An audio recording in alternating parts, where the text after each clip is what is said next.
በቃ ተው አልሆነም። ይሄ ፖለቲካ ለእናንተ አልሆነም። የማይሆን ነገር ውስጥ ነው ያላችሁት። እንዴ ፖለቲከኛ ናችሁ ብለን እያሰብናችሁ ኮሜዲያን ሆናችሁ እኮ በቃ ሩጦ ሄዶ እንደምታውቁት ነው መሪዎች ደረት ላይ ይተኛል።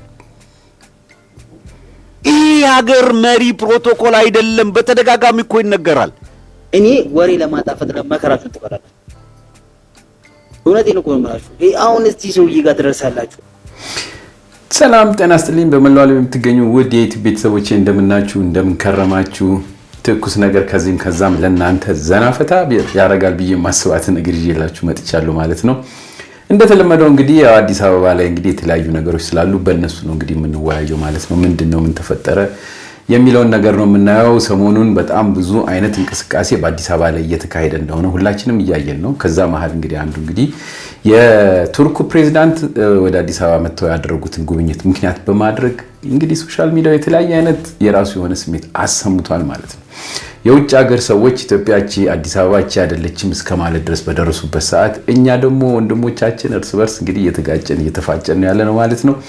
እስቲ አንዳንድ ሰዎች ያሉትን እንግዲህ ከመጀመሪያውም ላይ ሰምታችሁታል ማለት ነው። በእነሱ በተመረኮዘ እንግዲህ እንደዛ ስለተባለ ኢትዮጵያ ምን አይነት ደረጃ ነው ያለችው ወይም ህብረተሰቡ ደግሞ ምንድነው ስሜቱ ያለው እኚህም ሰውዬ ደግሞ በመምጣታቸው ምን ጥሩ ነገር አለ የሚለውን ሰብሰብ አድርጌ ይዤላችሁ መጥቻለሁ ማለት ነው። ዘናፈታ ብላችሁ አይታችሁ የራሳችሁን ኮሜንት ስጡ እያልኩኝ ቀጥታ ወደ ፕሮግራሙ ልግባላችሁ። እሺ ይማሪ ከሰው አይን እይታ ከክፉ ያቆየኝ አስመሳይ ሰው ካዞም ባከልለኝ ስማ እየደገፈ የመሰል እየገፋ እንዳይሆን የጨመረልህ መስሎ ወስዶብህ እንዳይሆን እያበዛ የመሰለ አጉሉ ቢሆን ሳወዳጅ ያልከው ሰው ጠላት ሆኖ ቢገኝ ሳጥሽ ሐቅ ያናግረኝ ምስክር ያቆየኝ ሾክ ልበለ ወሬቱስ ልበለ ያዝ እንግዲህ የሳመ ሁሉ ወዳጅ እንዳልሆነ ይሁዳን ጠይቀው እውነተኛ ወዳጅ በፈተና ጊዜ ነው የምታቀው ያጨበጨበ ሁሉ ደጋፊ እንዳይደለ ስጠፋ እያየ ጀግና ባይ ስላለ ያሰረኝን ገመድ ያወኩት ዛሬ የሳመኝ የመሰለኝ ስነደብ ኖሬ ገመናዬን ሁሉ ጎዳና ሳሰጣ ሳጣም ገቢ ለነሱ ሳገኝ ወዳጅ መስሎ መጣ። ልምከር ወዳጄ እርምጃን ስትደርስ ይወቁት አብሮ ከበላ ነው የሚወጣው ልቁ እሽ ሐቅ ያናግረኝ።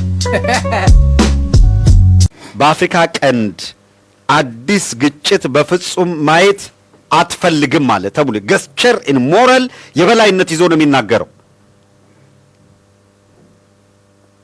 አብይ አህመድን ወደ ታች እያየ ስለሚያናግረው ጆሮውን ጠምዝዞ በኩርኩም ብሎት እንደሄደ ነው ፊልም የምታደርጉት።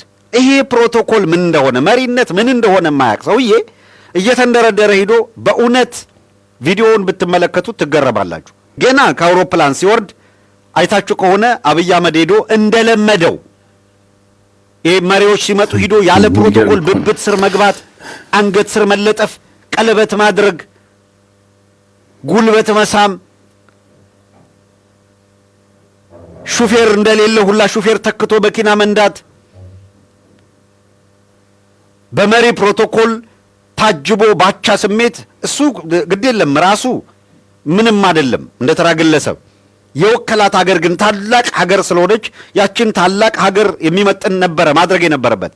በአሁኑ ሰዓት እንደተሰማው መረጃ ፕሬዝዳንት ጠይብ ኤርዶጋን ኢትዮጵያ ውስጥ ካደረጉት ጉብኝት በኋላ በፕሌናቸው ስለ ኢትዮጵያ እየተናገሩት ነገር ዓለምን እያነጋገረ ይገኛል። ስለዚህ ነገር ልንገራችሁ። ይሄንም ንግግር ያደረጉት እንደምትመለከቱት በፕሌን ውስጥ ነው። ከኢትዮጵያ መልስ ሲመለሱ ነው ይሄን ንግግር ያደረጉት። በዚህም ንግግራቸው ላይ እንደተናገሩት ከሆነ የአፍሪካን ፖቴንሻል ወይም ያላትን ልዩ የሆነ እምቅ ኃይል ወደፊት እንዲመጣ ለማድረግ አንደኛው መንገድ ያለምንም አማራጭ ኢትዮጵያን ማካተት አለበት ብለው እንግዲህ እዚህ ጋር ተናግሯል። እንደምትመለከቱት የአፍሪካንን ፖቴንሻል ለማውጣት ኢትዮጵያ በጣም ኢምፖርታንት እና አስፈላጊ ነች የሚል ሐሳብ ያለው ነው። በተጨማሪም በሁለቱ ሀገራት መካከል ሚቹዋል ሪስፔክት ያለውና ኢኳል ፓርትነርሺፕ ፋውንዴሽኑ ነው ወይም መሰረቱ ነው። ይህ ነው ኮምፓሳችን ሊሆን የሚገባው፣ መራችን ይህ ነው ሊሆን የሚገባው። ኢትዮጵያ አፍሪካን ፖቴንሻልን እምቅ ኃይል ለማውጣት እጅግ በጣም አስፈላጊ የሆነች ሀገር ነች ብለው ተናግሯል። እንግዲህ ፕሬዝዳንት ጠይብ ኤርዶጋን እንዳስባላችሁ ሐሳባችሁን ኮሜንት ላይ አስቀምጡልኝ። ብሩክ ነኝ።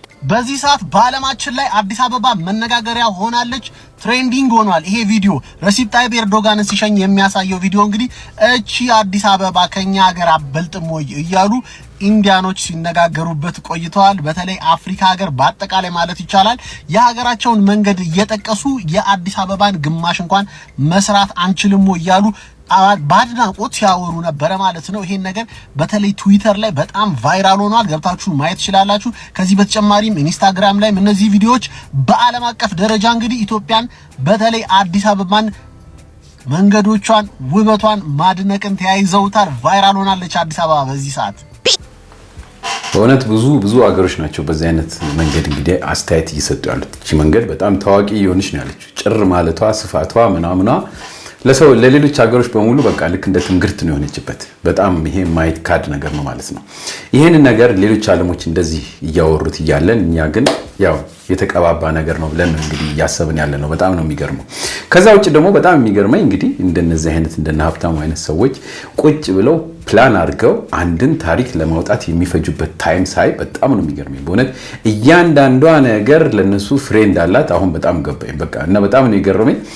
እንዴት ይህንን እንግዲህ ፕሮግራም የዚህ የሁለቱ መሪዎች ዝግጅት እንዴት ጥሩ ሆኖ ተሳክቶ እንደጨረሰ ከዚህ በፊት በተለያየ አይነት ቦታዎች ላይ እንግዲህ እንደተመለከታችሁት ነው። እንግዲህ በጣም ብዙ አይነት ነገሮች ተፈጥሯል ተብሏል።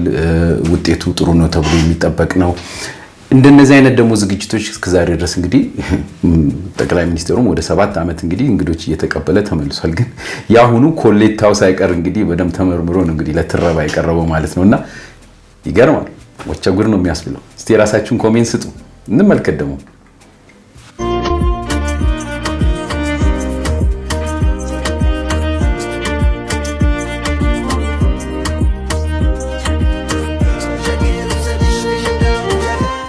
K2-1 ላይ ሊለጠፍ ሲሞክር እዩት። ቀርጥ እዛው አይቻልም። የቱርክ መሪ ላይ ደረት ላይ አንገት ላይ መለጠፍ አይቻልም። ተመለስ ነው ያለው። ሩጦ ሄዶ እንደምታውቁት ነው መሪዎች ደረት ላይ ይተኛል። ይህ ሀገር መሪ ፕሮቶኮል አይደለም። በተደጋጋሚ እኮ ይነገራል። እዩት። ምንም ጠባቂ ነው የሚመስለው። ኤርዶዋን እንደ መሪ ፕሮቶኮሉን ጠብቆ እንደ መሪ ይጓዛል። አይታችሁት ከሆነ ክብሩን የሚጠብቅ አብይ አህመድን እዩት። ጀርባውን ሊነካ ይሞክራል። የሆነ ነገር ሊሆን ይችላል። በጎን ነው የሚቆመው። ጥበቃነት ነው በቃ። እንደው ጠባቂም እኮ ፕሮቶኮል አለው። እውነት ለመናገር ፖለቲካው አለቀ፣ ወደ ፕሮቶኮል ተገባ። አገር ያዋረደ ሰው ነው። አገር የሚመራ አይደለም። በሁለቱ መካከል ያለውን የመሪነት ካሪዝማ ስታዩ ሰማይና ምድር። አዎ የእድሜም አለ፣ ምንም ጥያቄ የለውም። ሰው እዛው በሩቅ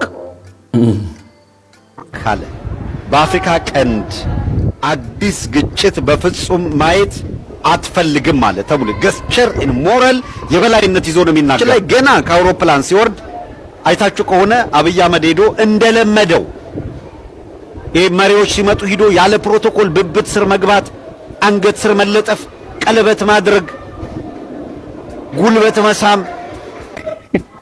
እነዚህ ሰዎች ሰማቆ ሳቀ ይመጣልና ሲጀመር እኮ ልክ እኮ ነው። ምስራቅ አፍሪካ ላይ ጦርነት ተነሳ ማለት ኢትዮጵያ ዶሚኔት እንደምታደርግ ይታወቃል። እናንተ ደግሞ መስራት የምትፈልጉት ከኤርትራና ከሱዳን ጋር ከግብጽ ጋር ነው አይደል? ኢትዮጵያ እንደምታሸንፋት ስለሚያውቅ ለምን ትነካካለች ነው። አጆሮን አዙሮ በዚህ ተገልብጦ እንደ ህፃን ልጅ ነው። በማርያም እዚህ ብላችሁ ይሄን ቪዲዮ ሄደ በስነ ስርዓት ፕሮቶኮል ያለው ሰው ነው። እኔ ወሬ ለማጣፈጥ ለመከራችሁ ትበላላችሁ። እውነቴን እኮ ነው የምላችሁ። አሁን እስቲ ሰውዬ ጋር ትደርሳላችሁ። እኔ እኮ ማን ነው ሀብታሙ ማን የሚሉት ሰውዬ ማለት አናሽ እኮ ነው አብይ አህመድ ማለት። በዚህ ጊዜ አንተ ሚስትህን እንኳን መምራት ቤትህን እንኳን መምራት የማችል ሰውዬ አውርቼ ካልኖርኩ የምትል ሰውዬ 130 ሚሊዮን ኦቨር ከ130 ሚሊዮን ህዝብ በላይ ለሚመራ ሰው ቁጭ ብለህ ስለሱ ስታወራ ምን ያህል የሀሳብ ድንኮች እንደሆናችሁ እኮ ነው ግራ የሚገባ። የሀሳብ ድንክ እኔ ለእናንተ ራሱ እኮ መልስ አስጠልቶኝ ነበር በነገራችሁ ላይ ማለት ነው። በቃ በምስራቅ አፍሪካ ጦርነት ማየት አልፈልግም። ማንም ይፈልግ የለም። ከተጀመረ ግን ኢትዮጵያ እንደምታሸንፍ ያውቃል። ለምን ቱርክ ድሮን ለኛ የሰጠችው ቱርክ ናት። እሺ አስታውሳችሁ ይሄ የሚገራርሙ መሳሪያዎች ደግሞ የጦር ጀቶች ገብቷችኋል። አሁን እንደዚህ የምትንቦጫረቁበት ነገር ነው ግራ እየገባኛል። እልጧችኋል። በቃ ሰውዩ በቃ ምንም በቃ ትንፈራገጣለህ እንጂ ምንም የምታመጣው ነገር የለም። በቃ ተፈራገጥ ከዛ ሰውን አስጨረሳችሁ፣ ገንዘባችሁ ሰበሰባችሁ።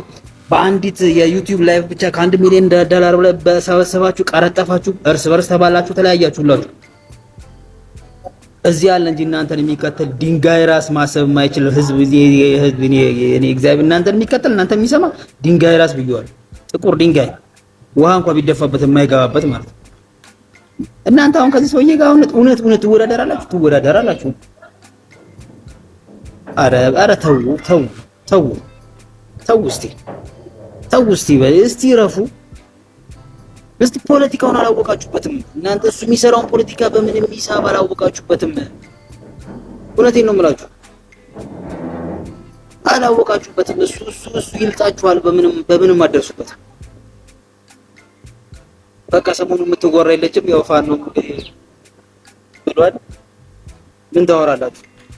አሁን ደግሞ ታይብ ኤርዶጋን በዚህ ተገልብጦ ምናምን ታይብ ኤርዶጋን ቢመጣ የተከበረ ስለሆነ ነው። በስራው ትልቅ ነገር ስለያዘ ሀገሩን በጥሩ ነገር ላይ ይዞ ስላለ ነው። ዝም ብላ አታለቅለቅ። ሁሌም ሰርቀ ለመኖር ነው አላማ። አላሰርቅም ማለት ከዛ እሱ ጀገስ እሱ ሌባ እሱ እንደዚህ እሱ እንዲያርጎ እሱ እንዲያር ልብ ያቋሉ እንደሚሰራ ግን መሀል መቦጥቦጥ ቀራ። ነው ያኔ ጊዜ መዘንጠል ቀረ። ሾርት ከት እያረጋችሁ መብላት ቀረ። ሁሉም ተቸግሯል በአሁኑ ሰዓት። ሆኖም ቀረ ግን ማለት ነው ይደጣችኋል። አባቢ ሺህ ዓመት ንገስ። በቃ ተው፣ አልሆነም። ይሄ ፖለቲካ ለእናንተ አልሆነም። የማይሆን ነገር ውስጥ ነው ያላችሁት።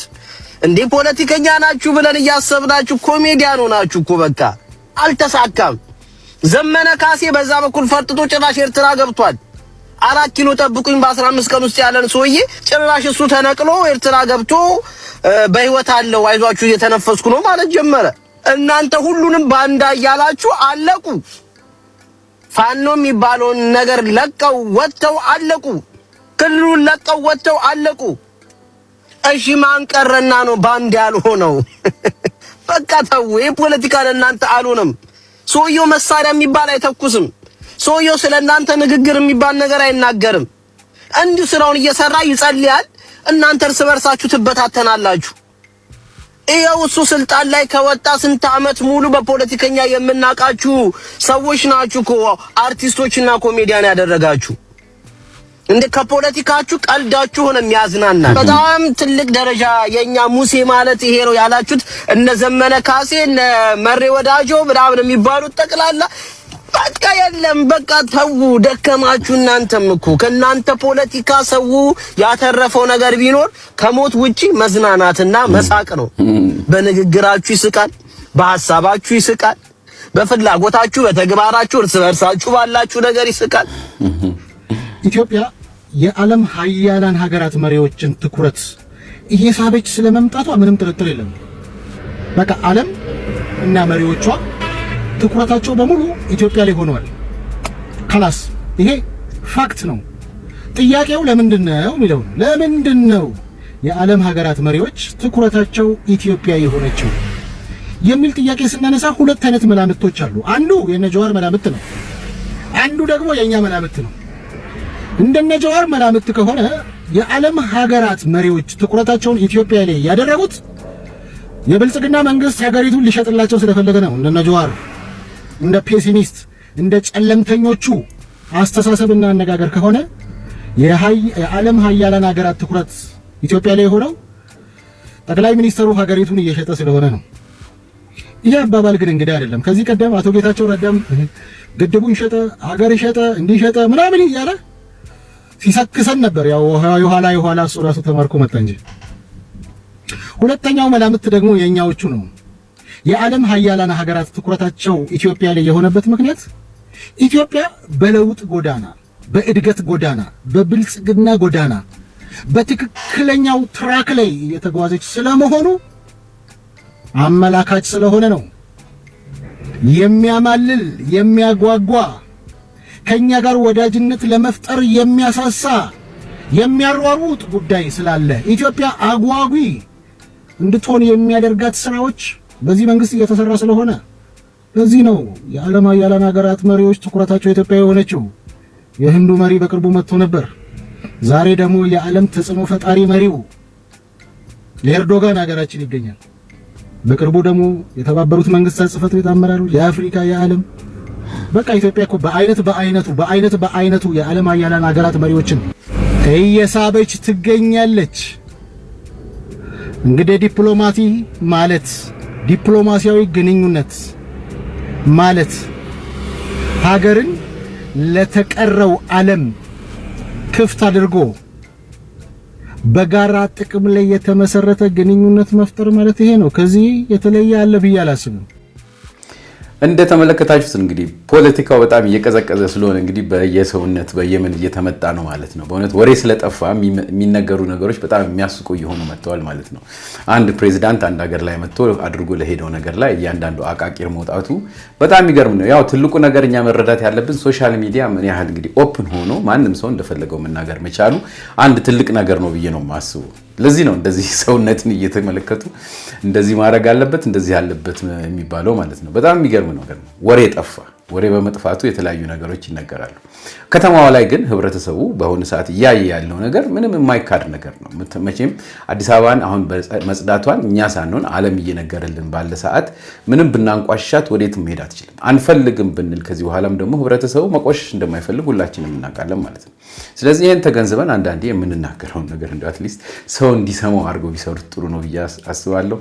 ያው እንግዲህ ፖለቲካ እንደዚህ ነች። የራሳችሁን ኮሜንት ስጡ። ወደሚቀጥለው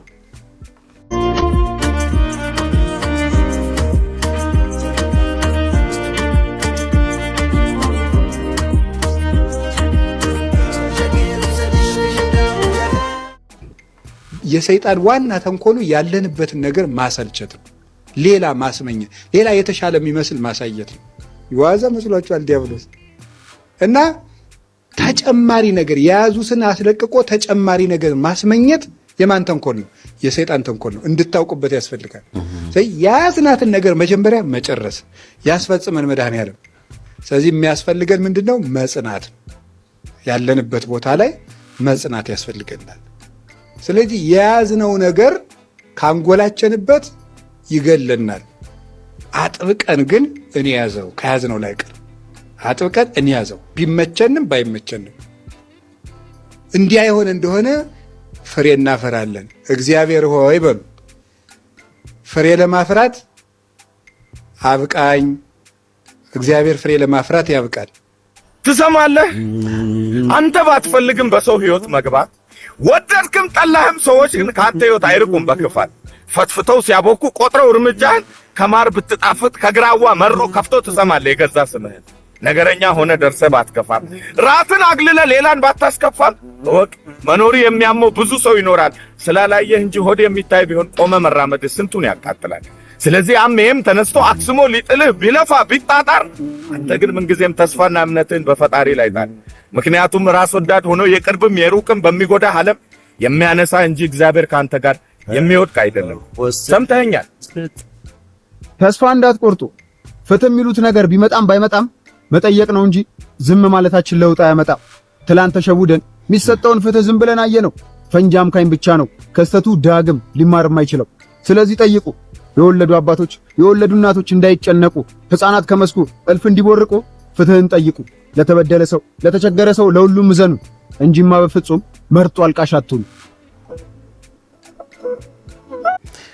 ውድ የዩቲዩብ ቤተሰቦቼ እንግዲህ ለዛሬ ያዘጋጀሁላችሁ ፕሮግራም ይሄንን ይመስላል ማለት ነው። እናንተ አስተያየት ጨምሩበት ማለት ነው። በተረፈ እንግዲህ ወቅቱ የጾም መሆኑን ሁላችንም እንረዳለን። በዚህ ሰዓት እንግዲህ ለሀገራችን ሰላም፣ ፍቅር እና እንግዲህ በተቻለ መጠን እንግዲህ ይሄ የጦርነቱ ምንም ድባብ እንግዲህ እንዲጠፋ የሁላችንም ጸሎት መሆን ያለበት ጊዜ ይመስለኛል። በዚህ ሰዓት እንግዲህ ኦርቶዶክስም ሙስሊሞችም ጾም ላይ ነው ማለት ነው ያለነው። ስለዚህ መልካም ጾም እንዲሆንላችሁ ለሁላችሁ መመኛለሁ። ለሀገራችን ሰላም ይስጥልን። ይሄ እንግዲህ ጦርነት ተብሎ የሚሰማውን ነገር እንግዲህ ጋብ እንዲልንና ጾማችንን በሰላም እንድንጨርስ ያስደርገን እላለሁ። በተረፈ በሚቀጥለው ጊዜ እስከምንገናኝ ደህና ሁኑ እያልኩ ልሰናበታችሁ። መልካም ጊዜ ይሆንላችሁ። You see, today I'm representing my brother here. This is Ibrahim Traore, the Burkina Faso president. Yeah? And there was a post I saw on social media where somebody was saying, do you think that this man is ready to lead Africa? And I said, until I visited Ethiopia. If you've never visited Ethiopia, you might think that, yo, there is nothing here. But then, hey, just type Dr. Abiy Ahmed, and you will see the new Africa that was never told by BBC, by CNN, by the Western media. We will say our own story. We are going to tell our own story. Dr. Abiy Ahmed, you've given African hope again. Man, I said, he is going to bear one of my children's name. I promise that. My first one, whether you're a girl or you're a boy, you're still going to bear. Man. I mean, Abi sounds like a girl name in Ghana, right? But then, whether you're a girl or you're a boy, you bear Abiy Ahmed.